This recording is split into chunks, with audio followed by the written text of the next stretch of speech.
혹시 이런 경험 있으신가요? 분명히 원하던 것을 얻었는데 막상 얻고 나니 기쁨이 오래가지 않았던 경험.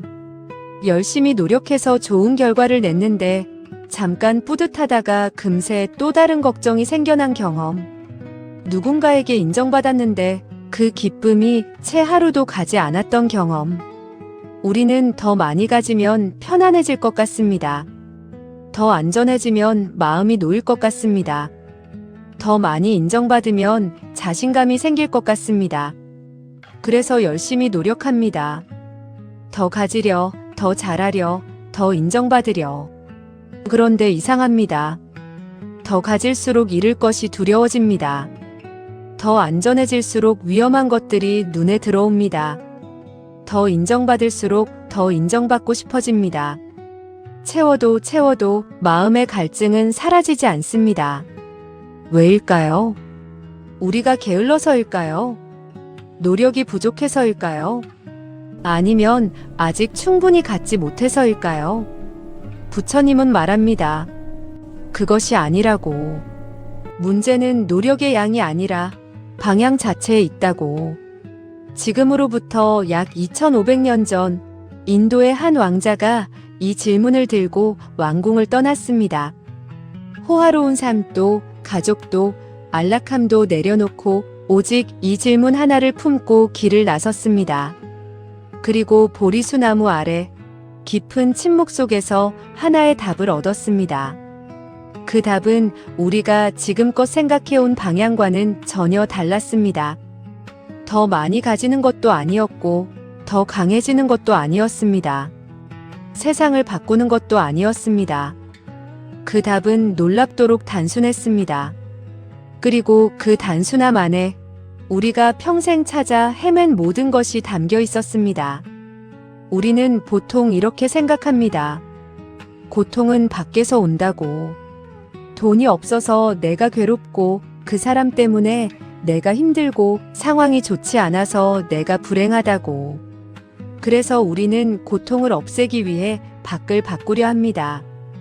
돈을 더 벌려 하고 그 사람을 바꾸려 하고 상황을 내가 원하는 방향으로 만들려 애씁니다. 하지만 한 가지 이상한 점이 있습니다. 똑같은 상황인데 누군가는 괜찮고 누군가는 무너집니다. 같은 직장을 잃어도 어떤 사람은 새로운 기회가 생겼다고 생각하고 어떤 사람은 내 인생이 끝났다고 절망합니다. 같은 비를 맞으면서 어떤 사람은 낭만을 느끼고 어떤 사람은 짜증을 냅니다. 같은 말을 들어도 누군가는 상처받고 누군가는 그냥 흘려보냅니다. 만약 고통이 정말로 밖에서 온다면 같은 상황은 같은 고통을 만들어야 합니다. 하지만 현실은 그렇지 않습니다. 그렇다면 그 차이는 어디서 오는 걸까요? 부처님은 말합니다. 고통은 외부에서 만들어지는 것이 아니라 내 마음 안에서 시작된다고. 조금 더 정확하게 말하면 고통은 외부 상황과 내 마음의 반응이 만나는 지점에서 생겨납니다. 같은 자극이 들어와도 마음이 어떻게 반응하느냐에 따라 그것이 고통이 될 수도 있고 그냥 하나의 경험으로 지나갈 수도 있습니다. 이것은 매우 중요한 시각의 전환입니다. 고통의 원인이 밖에 있다면 나는 세상을 바꿔야만 편안해질 수 있습니다. 하지만 고통의 원인이 안에 있다면 나는 지금 이 자리에서 아무것도 바뀌지 않은 상황에서도 편안해질 가능성이 생깁니다. 세상을 바꾸는 것은 어렵고 불가능한 경우도 많습니다. 하지만 내 마음을 들여다보고 반응의 방식을 알아가는 것은 언제나 지금 당장도 시작할 수 있습니다. 부처님은 고통의 원인을 깊이 들여다본 끝에 하나의 핵심 단어에 이르렀습니다. 집착. 우리는 놓지 못합니다. 사랑했던 사람을 놓지 못합니다. 흘러간 감정을 놓지 못합니다. 이미 지나간 과거를 놓지 못합니다. 내가 원하는 모습의 나 자신을 놓지 못합니다. 영원히 지속되기를 바라는 행복한 순간을 놓지 못합니다.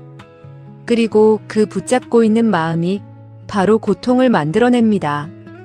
어떤 사람이 당신에게 상처가 되는 말을 했습니다. 그 말이 들어왔을 때 처음에는 아픕니다. 그건 자연스러운 반응입니다. 그런데 사흘이 지나도 일주일이 지나도 한 달이 지나도 그 말을 머릿속에서 반복적으로 재생하고 있다면 어떨까요? 그 상처는 상대방이 만든 것이기도 하지만 그것을 계속 붙잡고 있는 내 마음이 더 오래, 더 깊이 상처를 만들고 있는 것은 아닐까요? 상대방은 이미 그 말을 잊었을지도 모릅니다. 그 순간은 이미 지나갔습니다. 하지만 내 마음은 여전히 그 순간 안에 머물러 있습니다. 이것이 집착입니다. 상황은 끝났는데 마음이 끝내지 못하는 것. 집착은 꼭 나쁜 것들에 대해서만 생기는 게 아닙니다. 좋은 것에 대한 집착도 고통을 만듭니다. 너무나 행복한 순간을 경험했을 때 우리는 그 순간이 영원하기를 바랍니다. 하지만 모든 순간은 지나갑니다. 그래서 그 순간이 변해가는 것을 보면서 슬픔을 느끼고 사라져가는 것에 집착하면서 괴로워합니다. 사람에 대한 집착도 마찬가지입니다. 누군가를 깊이 사랑하는 것은 아름다운 일입니다. 하지만 그 사람이 영원히 이래야 한다는 집착이 생기면 그 사람이 조금이라도 변하거나 내 기대와 다른 모습을 보일 때마다 고통이 생겨납니다. 사랑 자체가 고통의 원인이 아닙니다. 사랑하는 사람을 내가 원하는 틀 안에 가두려는 집착이 고통을 만드는 것입니다. 집착을 내려놓는다는 것은 아무것도 소중히 여기지 않는다는 뜻이 아닙니다. 오히려 반대입니다. 집착 없이 사랑할 때 그 사랑은 더 자유롭고 더 순수해집니다. 집착 없이 경험을 할 때 그 경험은 더 온전히 느껴집니다. 내가 이 순간을 붙잡으려 하지 않을 때 역설적으로 이 순간과 더 완전하게 함께 있을 수 있게 됩니다. 우리는 끊임없이 기준을 만듭니다. 나는 이래야 하고, 이 사람은 이래야 하고, 내 인생은 이런 모습이어야 하고, 세상은 이래야 한다고. 좋은 부모라면 이래야 하고, 성공한 사람이라면 이래야 하고, 진정한 친구라면 이래야 한다는 기준들이 머릿속에 가득합니다. 그런데 현실은 언제나 그 기준대로 흘러가지 않습니다. 내가 그렇게 노력했는데 원하는 결과가 나오지 않고 그 사람이 내 기대와 다르게 행동하고 인생이 내가 계획한 방향으로 흘러가지 않습니다. 그 순간 우리는 괴로워합니다. 부처님은 이것을 매우 명확하게 짚어냅니다. 고통은 현실 때문에 생기는 것이 아니라 내가 만들어 놓은 기준과 현실이 충돌할 때 생겨난다고. 같은 현실도 내가 어떤 기준을 갖고 있느냐에 따라 고통이 될 수도 있고 그냥 하나의 사실로 받아들여질 수도 있습니다. 비가 내립니다. 오늘 밖에 나가야 하는데 라는 기준이 있으면 비는 나쁜 것이 됩니다.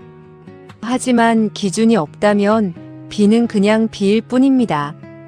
이것은 비의 문제가 아니라 내 기준의 문제입니다. 나는 40살까지는 이런 직위에 있어야 한다는 기준을 갖고 있는 사람이 그 기준을 달성하지 못했을 때 느끼는 좌절감. 우리 가족은 이래야 한다는 기준을 갖고 있는 사람이 가족이 그 기대에서 벗어났을 때 느끼는 실망감.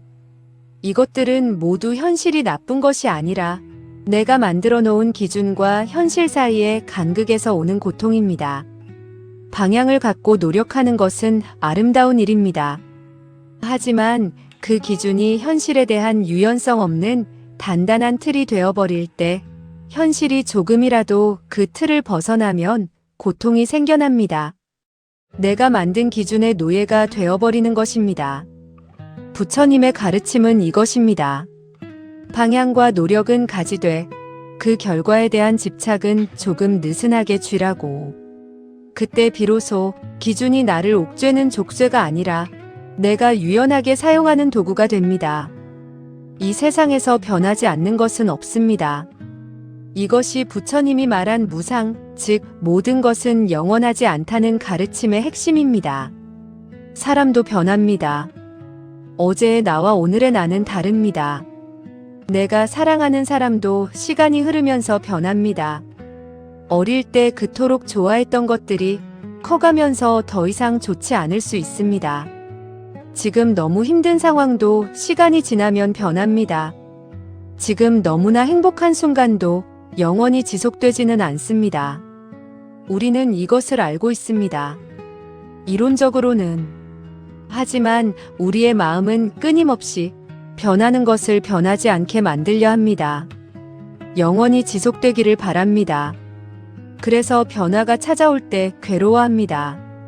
사랑하는 사람이 변하면 우리는 그것을 배신으로 느낍니다. 하지만 그 사람은 그냥 시간이 흐르면서 자연스럽게 변한 것입니다. 오랫동안 지속되던 안정적인 상황이 흔들리면 우리는 두려워합니다. 하지만 그것은 세상의 본질적인 속성, 즉 변화가 일어난 것뿐입니다. 부처님의 무상의 가르침은 절망적인 이야기가 아닙니다. 오히려 반대입니다. 변하지 않는 것은 없다는 것을 진정으로 받아들일 때 지금 힘든 상황도 반드시 변한다는 사실을 알 수 있습니다. 지금의 고통도 영원하지 않습니다. 지금의 어려움도 지나갑니다. 무상이라는 진리는 단지 좋은 것이 사라진다는 뜻만이 아니라 나쁜 것도 반드시 지나간다는 위로이기도 합니다. 벚꽃이 아름다운 이유는 영원히 피어있지 않기 때문입니다. 봄날의 따스함이 소중한 이유는 그것이 지나가기 때문입니다. 변화를 있는 그대로 받아들일 때, 흐름 안에서 함께 흘러갈 수 있을 때, 고통은 조금씩 내려놓아집니다. 그렇다면 우리는 어떻게 해야 할까요? 집착을 어떻게 놓을 수 있을까요? 변화를 어떻게 받아들일 수 있을까요? 부처님이 제시한 첫 번째 방법은 놀랍도록 단순합니다. 알아차리라고. 거창한 수행도 특별한 의식도 아닙니다. 그저 지금 내 마음에서 무슨 일이 일어나고 있는지 보라는 것입니다. 지금 내가 무엇을 붙잡고 있는지, 지금 내가 어떤 기준에 집착하고 있는지, 지금 내가 어떤 변화를 거부하고 있는지, 왜 알아차리는 것만으로도 변화가 시작될까요? 우리가 고통받는 이유 중 하나는 내가 무엇 때문에 고통받고 있는지를 보지 못하기 때문입니다. 그냥 고통스럽습니다. 왜인지는 모릅니다. 그냥 불안하고, 그냥 답답하고, 그냥 힘듭니다. 하지만 잠깐 멈추고 물어봅니다. 지금 나는 무엇을 붙잡고 있는가? 그러면 보입니다. 아, 나는 지금 그 사람이 나를 인정해주기를 간절히 원하고 있구나. 아, 나는 지금 그때 그 말이 계속 마음에 걸려 있구나. 아, 나는 지금 일이 내 뜻대로 되지 않는 것에 집착하고 있구나. 보이는 순간 무언가가 달라집니다. 집착에 빠져 있을 때 우리는 집착 그 자체가 됩니다. 불안이 나를 집어삼킵니다. 하지만 내가 불안하다는 것을 알아차리는 순간 나는 불안 자체가 아니라 불안을 바라보는 존재가 됩니다. 이 작은 차이가 모든 것을 바꿉니다. 거울 앞에 서면 내 얼굴을 볼 수 있습니다. 얼굴을 보게 되면 어디에 먼지가 묻었는지 알 수 있습니다. 알아야 닦을 수 있습니다. 보지 못하면 닦을 수조차 없습니다. 알아차림은 마음의 거울입니다. 내 마음에 무엇이 붙어 있는지 볼 수 있게 해주는 거울. 그 거울 앞에 서는 것, 그것이 시작입니다. 억지로 집착을 떼어내려 하지 않아도 됩니다. 강제로 마음을 바꾸려 하지 않아도 됩니다. 그냥 보십시오. 지금 내 마음에서 무슨 일이 일어나고 있는지를. 그 바라봄 자체가 이미 변화를 만들고 있습니다. 집착을 알아차리는 과정에서 우리는 종종 자신에게 가혹해집니다. 왜 나는 이것도 못 놓지? 왜 나는 이렇게 약하지? 집착하지 말아야 하는 걸 알면서 왜 이러고 있지? 그런데 이것 자체가 또 하나의 집착입니다. 집착하지 않아야 한다는 기준에 대한 집착입니다. 부처님의 가르침에는 알아차림과 함께 반드시 따라오는 것이 있습니다. 바로 자비. 그 중에서도 특히 자기 자신을 향한 자비입니다. 우리는 고통스럽습니다. 집착합니다. 내가 만든 기준에 스스로를 가둡니다.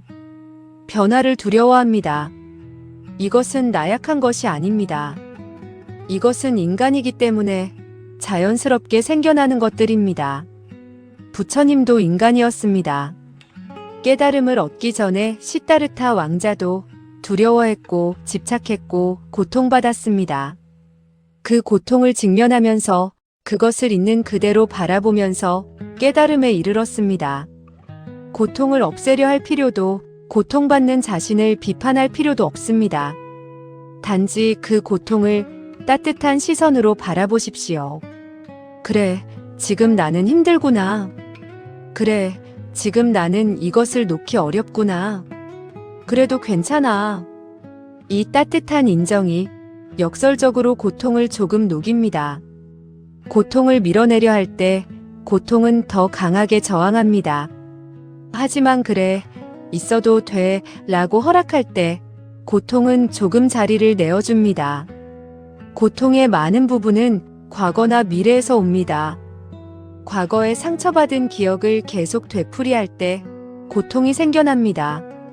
아직 일어나지 않은 미래의 일을 걱정하고 두려워할 때 불안이 생겨납니다.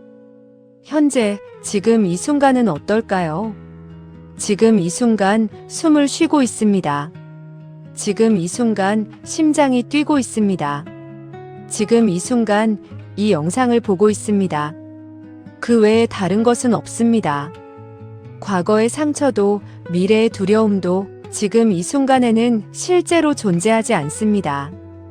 그것들은 내 생각 속에만 존재합니다. 물론 이것은 매우 어렵습니다. 우리의 마음은 끊임없이 과거와 미래를 오갑니다. 그것이 인간 마음의 본성입니다. 하지만 그 마음을 알아차릴 때, 잠깐 멈추고 지금 이 순간으로 돌아올 때 고통이 조금 옅어집니다. 지금 이 순간 발이 땅에 닿아 있습니다. 지금 이 순간 공기가 몸 안으로 들어오고 나갑니다. 지금 이 순간 나는 살아 있습니다. 이 단순한 사실들이 현재로 돌아오는 닻이 됩니다. 그렇다면 부처님이 말한 자유, 고통에서 벗어난 상태는 어떤 것일까요? 그것은 아무런 감정도 없는 무감각한 상태가 아닙니다. 슬픔도 기쁨도 사랑도 분노도 없는 텅 빈 상태가 아닙니다. 세상으로부터 완전히 단절된 상태도 아닙니다. 진짜 자유는 이런 것입니다. 무엇이 일어나도 그 안에서 중심을 잃지 않는 상태. 슬픔이 와도 기쁨이 와도 상황이 바뀌어도 사람이 떠나도 마음이 흔들려도 그 흔들림에 완전히 휩쓸리지 않는 어떤 안정된 중심이 나 안에 존재하는 상태. 파도가 치는 바다를 상상해 보십시오. 표면에서는 파도가 끊임없이 치고 폭풍이 오면 거친 파도가 일어납니다. 하지만 바다의 가장 깊은 곳은 언제나 고요합니다. 표면의 폭풍도 그 깊은 곳의 고요함에는 닿지 못합니다. 부처님이 말한 자유는 파도가 없는 바다가 아닙니다. 폭풍이 쳐도 흔들리지 않는 깊은 곳을 갖는 것입니다. 우리의 삶에 힘든 일은 계속 일어날 것입니다. 상처도 받을 것이고 실망도 할 것이고 잃는 것도 있을 것입니다. 그것들을 없애는 것이 자유가 아닙니다. 그것들이 와도 내 안에 어떤 깊은 곳은 흔들리지 않는다는 것을 아는 것. 흔들리더라도 다시 돌아올 수 있다는 것을 아는 것. 그것이 자유입니다. 우리는 고통을 없애려 합니다. 하지만 오늘 이야기를 통해 한 가지를 함께 생각해 봤습니다. 고통을 없애려는 노력이 오히려 더 많은 고통을 만들 수 있다는 것을. 고통을 피하려 더 많이 붙잡고 더 단단히 기준을 만들고 변화를 막으려 할수록 우리는 더 고통의 소용돌이 안으로 들어갑니다. 부처님이 남긴 답은 이것입니다. 고통을 없애려 하지 말고 고통을 만드는 마음을 이해하라고. 무엇을 붙잡고 있는지 보라고. 어떤 기준에 집착하고 있는지 보라고. 무엇을 변하지 않게 만들려 하고 있는지 보라고. 그리고 그것을 조금, 아주 조금씩 내려놓으라고. 이것은 하루아침에 되는 일이 아닙니다. 평생에 걸친 과정입니다. 부처님 자신도 긴 수행 끝에 이르렀고 그 깨달음 이후에도 세상 속에서 끊임없이 그 이해를 살아냈습니다. 하지만 시작은 지금 할 수 있습니다. 지금 이 순간 잠깐 멈추십시오. 그리고 물어보십시오. 지금 나는 무엇을 붙잡고 있는가? 그 질문 하나를 마음에 들고 조용히 내면을 바라보는 것. 그것이 시작입니다. 그리고 그 시작의 순간 아무것도 바뀌지 않은 것 같아도 이미 무언가가 달라지기 시작합니다. 지금 이 순간 당신의 마음은 무엇을 붙잡고 있나요? 그것을 조금, 딱 한숨만큼만 내려놓아 보십시오. 그 한숨의 여유가 오늘 당신의 하루를 조금 더 가볍게 만들어줄 것입니다. 끝까지 함께 해주셔서 감사합니다.